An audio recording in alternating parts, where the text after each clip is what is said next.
Hello ನಮಸ್ತೆ, ನಾನು ಸುಪ್ರೀತ್. ನಮ್ಮನೆ ಅಡುಗೆ ಕಾರ್ಯಕ್ರಮಕ್ಕೆ ಸ್ವಾಗತ ಸುಸ್ವಾಗತ. ಬನ್ನಿ, ನಾನಿಂದು ನಿಮಗೆ ಮನೆಯಲ್ಲೇ ಕುಳಿತು ನೀವು ಕೂಡ ಹಳ್ಳಿ ಶೈಲಿಯ ನಾಟಿ ಬಿರಿಯಾನಿ ಮಾಡುವ ವಿಧಾನವನ್ನು ಅತಿ ಕಡಿಮೆ ಸಮಯದಲ್ಲಿ ಹೇಗೆ ಮಾಡ್ಬೋದು ಅನ್ನೋದನ್ನು ತಿಳಿಸ್ಕೊಡ್ತೇನೆ. ಬನ್ನಿ. ಬಿರಿಯಾನಿ ಮಾಡಲು ಬೇಕಾಗಿರುವಂಥ ಸಾಮಗ್ರಿಗಳು: ಸೋಂಪು, ಕಾಳುಮೆಣಸು, ಏಲಕ್ಕಿ, ಚಕ್ಕೆ ಹಾಗೂ ಲವಂಗ, ಇನ್ನು ನಕ್ಷತ್ರ ಹೂವು, ಪಲಾವ್ ಎಲೆ, ಕೊತ್ತಂಬರಿ ಕಾಳುಗಳು, ಪುದೀನ ಸೊಪ್ಪು 1 ಹಿಡಿ ಮತ್ತು 3-4 ಈರುಳ್ಳಿ, 2 ಬೆಳ್ಳುಳ್ಳಿ, 1 ಚಿಪ್ಪು ತೆಂಗಿನಕಾಯಿ ಕೊಬ್ಬರಿ ಮತ್ತು 15-20 ಹಸಿಮೆಣಸು, ಶುಂಠಿ 2, ಕೊತ್ತಂಬರಿ ಸೊಪ್ಪು ಇವೆಲ್ಲವನ್ನು ಜೋಡಿಸಿ ಇಟ್ಕೊಳ್ಳಿ. ತದನಂತರ ಮಸಾಲೆಯನ್ನು ರೆಡಿ ಮಾಡ್ಕೊಳ್ಳಿ. ಇದು ಫ್ರೈಗೆ ಬೇಕಾಗುವಂಥ ಈರುಳ್ಳಿ. ಒಲೆ ಮೇಲೆ ಬಾಣಲೆಯನ್ನು ಇಟ್ಟು ಸ್ವಲ್ಪ ಎಣ್ಣೆಯನ್ನು ಸೇರಿಸಿ ಇಟ್ಟಿರುವಂತಹ ಮಸಾಲೆ ಸಾಮಗ್ರಿಗಳನ್ನು ಸೇರಿಸಿ, ನಂತರ ಹಚ್ಚಿ ಇಟ್ಟಿರುವಂಥ ಈರುಳ್ಳಿ ಮತ್ತು ಎಲೆಗಳನ್ನು ಸೊಪ್ಪುಗಳನ್ನು ಹಾಕಿ, ಬೆಳ್ಳುಳ್ಳಿ ಹಾಕಿದ್ದೇನೆ, ಸ್ವಲ್ಪ ಹುರ್ಕೊಳ್ಳಿ. ಈರುಳ್ಳಿಯನ್ನು ಆ್ಯಡ್ ಮಾಡಿ ಸೊಪ್ಪನ್ನು ಹಾಕಿ ಒಂದು 15-20 ನಿಮಗೆ ಸ್ವಲ್ಪ ಸ್ಪೈಸಿ ಬಿರಿಯಾನಿ ಬೇಕಿದ್ದರೆ 20-25 ಹಸಿಮೆಣಸನ್ನು ಸೇರಿಸ್ಬೋದು. ಇಲ್ಲಾಂದರೆ ಒಂದು 18-20 ಸಾಕಾಗ್ತದೆ. ತೆಂಗಿನಕಾಯಿಯನ್ನು ಕೊನೆಯಲ್ಲಿ ಹಾಕಿ, ಯಾಕೆಂದರೆ ಅದೇನು ಹುರಿಯುವ ಅವಶ್ಯಕತೆ ಇರೋದಿಲ್ಲ. ಇವೆಲ್ಲವನ್ನು ಚೆನ್ನಾಗಿ ಹುರ್ಕೊಳ್ಳಿ. ಸ್ವಲ್ಪ ಕೆಂಪಾಗಲಿ, ಹುರಿದು ಸಪ್ರೇಟಾಗಿ ಎತ್ತಿ ಇಟ್ಕೊಳ್ಳಿ. ಕೊನೆಗೆ ಕಾಯನ್ನು ಹಾಕಿದ್ದೇನೆ.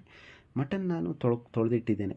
1.5 kg ಮಟನ್ಗೆ 1 ಚಮಚ ಅಚ್ಚಕಾರದ ಪುಡಿ ಹಾಗೂ 1 ಚಮಚದ ಅರಿಶಿನ ಪುಡಿ ಮತ್ತು ರುಚಿಗೆ ತಕ್ಕಷ್ಟು ಉಪ್ಪನ್ನು ಸೇರಿಸಿ ಬೇಯಲು ಇಟ್ಟುಬಿಡಿ. ಬೇಯಲಿಟ್ಟವಾಗ ಫ್ಲೇಮ್ ಚಿಕ್ಕದಾಗಿರಲಿ, ಚಿಕ್ಕ ಉರಿಯಲ್ಲಿ ಬೇಯಿಸ್ಕೊಳ್ಳಿ. ನೋಡಿ, ಹುರಿದಿರುವಂತಹ ಮಸಾಲೆಯನ್ನು ನಾನೀಗ ರುಬ್ಬಿಕೊಂಡಿದ್ದೇನೆ. ರುಬ್ಬಿ ಸಪ್ರೇಟಾಗಿ ಎತ್ತಿ ಇಟ್ಕೊಳ್ಳಿ. ಮಟನ್ ಅರೆಬೇವನ್ನು ಮಾಡಿ, ತುಂಬ ಚೆನ್ನಾಗಿ ಬೇಯಿಸೋದು ಬೇಡ. ನೋಡಿ, ಇದು ಹೆಚ್ಚು ಕಡಿಮೆ 1.5 kg ಅಕ್ಕಿ ಇದೆ. 1.5 kg ಮಟನ್ಗೆ 1.5 kg ಅಕ್ಕಿ. ಹುರಿದಿಟ್ಟುವಂಥ ಮಸಾಲೆಯನ್ನು ಈ ಮಟನ್ ನೋಡಿ, ಎಳೆಯ ಮಟನ್ ಇದು, ಅರೆಬೇವಾಗಿದೆ. ಪೂರ್ತಿಯಾಗಿ ಬೇಯಿಸಿದರೆ ನೀವು ಬಿರಿಯಾನಿ ಮಾಡುವಾಗ ಮತ್ತೆ ಪುನಃ ಬೇಯಿಸಬೇಕಾಗ್ತದೆ. ಮಸಾಲೆ ಇದನ್ನು ಸೇರಿಸಿ ಬೇಯಿಸುವಾಗ ಮತ್ತೆ ಜಾಸ್ತಿ ಆಗ್ತದೆ.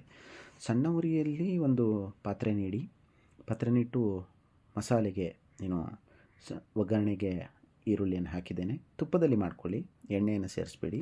2-3 ಚಮಚ ತುಪ್ಪದಲ್ಲಿ ಈರುಳ್ಳಿಯನ್ನು ಚೆನ್ನಾಗಿ ಕೆಂಪಾಗುವ ತನಕ ಹುರಿದುಕೊಳ್ಬೇಕು. ತದನಂತರ ನೀವು ರುಬ್ಬಿಕೊಂಡಿರುವಂಥ ಮಸಾಲೆಯನ್ನು ಇದಕ್ಕೆ ಆ್ಯಡ್ ಮಾಡಿಕೊಂಡು ಇದು ಹಸಿ ವಾಸನೆ ಹೋಗುವ ತನಕ ಹುರ್ಕೊಳ್ಬೇಕು. ತುಂಬ ಚೆನ್ನಾಗಿ ಹುರಿಬೇಕು. ಯಾಕೆಂದರೆ ಹಸಿ ವಾಸನೆ ಇದ್ದರೆ ಬಿರಿಯಾನಿ ಆಮೇಲೆ ಮಾಡಿದ ನಂತರ ಬಿರಿಯಾನಿ ಅಷ್ಟು ಚೆನ್ನಾಗಿ ಸ್ಮೆಲ್ ಬರೋದಿಲ್ಲ. ಅದಕ್ಕೋಸ್ಕರ ಹಸಿ ವಾಸನೆ ಹೋಗುವ ತನಕ ಹುರಿದುಕೊಳ್ಳಿ, ಚೆನ್ನಾಗಿ ಕೆಂಪಾಗುವ ತನಕ. ನೋಡಿ, ನಾನು ಒಂದು 2-3 ಚಮಚ ತುಪ್ಪವನ್ನು ಆ್ಯಡ್ ಮಾಡಿದ್ದೇನೆ. ಯಾಕೆಂದರೆ ಘಮ ಚೆನ್ನಾಗಿರುತ್ತೆ. ಮಾಡಿದ ಮೇಲೆ ಸುವಾಸನೆ ಭರಿತ ನಾಟಿ ಸ್ಟೈಲ್ ಬಿರಿಯಾನಿ ಆಗ್ತದೆ.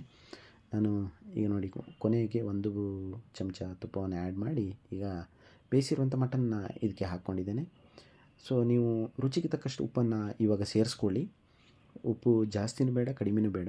ಯಾಕೆಂದರೆ ನೀವು ಕೊನೆಗೆ ಅಕ್ಕಿಯನ್ನು ಸೇರಿಸುವುದರಿಂದ ಉಪ್ಪು ಈಗ ಸ್ವಲ್ಪ ಹಾಕ್ಕೊಂಡು ಮಟನ್ನೆಲ್ಲ ಉಪ್ಪಿನ ಜೊತೆಯಲ್ಲೇ ಬೆಂದರೆ ಟೇಸ್ಟ್ ಕೊನೆಗೆ ತುಂಬ ಚೆನ್ನಾಗಿರುತ್ತದೆ. ಮಟನ್ ಒಳಗಡೆ ಖಾರ, ಉಪ್ಪು ಎಲ್ಲ ಮಸಾಲೆಯನ್ನು ಎಳ್ಕೊಂಡು ಇವಾಗ ರೆಡಿಯಾಗಿರುತ್ತೆ. ಈಗ ನೀವು 1.5 kg ಅಕ್ಕಿ, 1.5 kg ಮಟನ್ಗೆ ಹೆಚ್ಚು ಕಡಿಮೆ 3 ಲೀಟ್ರ್ ನೀರನ್ನು ಸೇರಿಸಿ, ನೀರನ್ನು ಕುದಿಸಿ ಇಟ್ಕೊಳ್ಳಿ. ಯಾಕೆಂದರೆ ತಣ್ಣೀರು ಹಾಕೋದ್ರಿಂದ ಬೇವು ಕೊನೆ ಲೇಟ್ ಆಗ್ತದೆ. ರುಚಿಗೆ ತಕ್ಕಷ್ಟು ಉಪ್ಪನ್ನು ನಾನು ಈಗ ಸೇರಿಸಿದ್ದೇನೆ. ನೀವು ಟೇಸ್ಟ್ ನೋಡಿಕೊಂಡು ಉಪ್ಪನ್ನು ಹಾಕಿ, ಹಾಗೆ ಉಪ್ಪನ್ನು ಹಾಕಬಾರ್ದು. ಈ ಅಕ್ಕಿಯನ್ನು ಆ್ಯಡ್ ಮಾಡಿದ್ದೇನೆ. 1.5 kg ಅಕ್ಕಿಯನ್ನು ಆ್ಯಡ್ ಮಾಡಿ ಈಗ ಇದನ್ನು ಫ್ಲೇಮ್ ಸಣ್ಣದಾಗಿರಲಿ, ಜಾಸ್ತಿ ದೊಡ್ಡದು ಇಟ್ಕೊಳ್ಬೇಡಿ. ನಾನು ರುಚಿಯನ್ನು ನೋಡಿದ್ದೇನೆ, ಸರಿಯಾಗಿದೆ ಅಂತ ನನ್ನ ಗಮನಕ್ಕೆ ಬಂದಿದೆ. ಮುಚ್ಚಿ ಇಟ್ಟಿದ್ದೇನೆ. ಫ್ಲೇಮ್ ಚಿಕ್ಕದಾಗಿರಲಿ. ಕಿಚನ್ ತುಂಬ ಕ್ಲೀನಾಗಿರಬೇಕು. ನೀವು ಅಡುಗೆ ಮಾಡುವ ಮುಂಚೆ you make sure that kitchen should be very clean. So ನಿಮಗೆ ಅಡುಗೆ ಮಾಡಲಿಕ್ಕೆ ಮನಸ್ಸು ಬರೋದೇ ಆವಾಗಲೇ. ಕಿಚನ್ ಕ್ಲೀನ್ ಇಲ್ಲ ಅಂದ್ಕೂಡಲೇ ನಿಮಗೆ ಅಡುಗೆ ಮಾಡೋ ಮನಸ್ಸು ಬರೋದಿಲ್ಲ. ಈಗ ನೋಡಿ, ಬಿರಿಯಾನಿ ರೆಡಿಯಾಗಿದೆ. ತುಂಬ ರಸವತ್ತಾದ ಬಿರಿಯಾನಿ, ಘಮ ವಾಸನೆ ಹೊಡಿತಾ ಇದೆ. ಸೊ ಇದಕ್ಕೆ ಮೊಸರು ಬಜ್ಜಿಯನ್ನು ಮಾಡ್ಕೊಳ್ಬೇಕು, ತುಂಬ ಚೆನ್ನಾಗಿರ್ತದೆ. ನೋಡಿ, ಕೆಳಗಿಂದ ಬಿರಿಯಾನಿ ಬೆಂದು, ಮಟನ್ ಎಲ್ಲ ಬೆಂದು ಎಷ್ಟು ಚೆನ್ನಾಗಿ ಹುಸಿ ಹುಸಿಯಾಗಿ ಬಂದಿದೆ. ಇವಾಗ ಇನ್ನೊಂದು 2-3 ನಿಮಿಷ ಬೇಯಬೇಕು. ಸೊ ಮುಚ್ಚಿ ಇಟ್ಬಿಡಿ. ಇವಾಗ ನೋಡಿ ಮಟನ್ನ ಪೀಸು ಹೇಗಿದೆ ಅಂಥೇಳಿ ಕಾಣಿಸ್ತಾ ಇದೆ.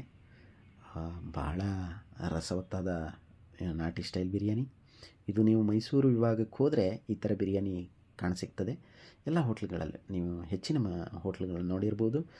ನಮ್ಮ ತುಮಕೂರು ಕಡೆಗೆ ಹೋದರೆ ನೀವು ದಾಬಾಸ್ಪೇಟೆಯಲ್ಲಿ ಕೋಸ್ಟಲ್ ಡೈನ್ ಬಿರಿಯಾನಿ ಅಂಥೇಳಿ ಹೋಟೆಲ್ ಇದೆ. ಕೋಸ್ಟಲ್ ಡೈನ್ ಬಂದುಬಿಟ್ಟು ಕುಂದಾಪುರ ಕಡೆಯವರ ಹೋಟೆಲು, ತುಂಬ ಚೆನ್ನಾಗಿದೆ. ಅಲ್ಲೂ ನಾನು ಹಲವಾರು ಬಾರಿ ಊಟ ಮಾಡಿದ್ದೇನೆ. ನೋಡಿ ನಾನು ಈಗ ಟೇಸ್ಟ್ ನೋಡ್ತಾ ಇದ್ದೇನೆ. ಅಥವಾ ಸ್ವಲ್ಪ ಬಿಸಿಯಾಗಿದೆ, ನೋಡ್ಕೊಂಡು ತಿನ್ನಿ, ಬಾಯಿ ಸುಟ್ಕೋಬೇಡಿ. ಆಹಾ,